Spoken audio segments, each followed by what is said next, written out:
আমি 3 রকম মিষ্টি করলাম। রসগোল্লা করলাম, খেজুর গুড়ের রসগোল্লা, আর করলাম ল্যাংচা ভাজা মিষ্টি। তো দিয়াকে বললাম মিষ্টি তো করলাম, কিন্তু মিষ্টিটা খাবি কি দিয়ে?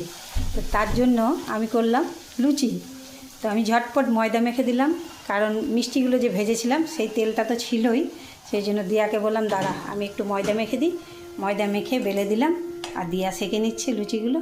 তো মিষ্টির সাথে লুচিটা তো ভালো যায়, সেই জন্য দেখো এই যে দিয়া গরম গরম লুচি করছে বিকেলের জলখাবারে। এই দেখো অনেকটা লুচি হয়ে গেছে, এখানেও অনেকটা হয়েছে, আর এখানে কিছুটা বাকি আছে। তো সন্ধ্যের জলখাবারে তো জমে যাবে। অনেকেই লুচি খেতে ভালোবাসো। দুঃখের বিষয় আমার ছোটো ছেলে ভীষণ লুচি খেতে ভালোবাসে, কিন্তু আমার ছোটো ছেলেকে আমি খাওয়াতে পারলাম না, ও অনেক দূরে আছে।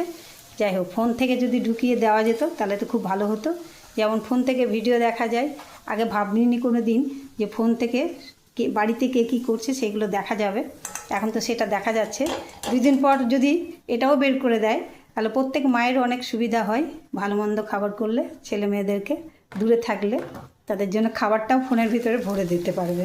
বাই, সকলকে শুভ সন্ধ্যা জানাই।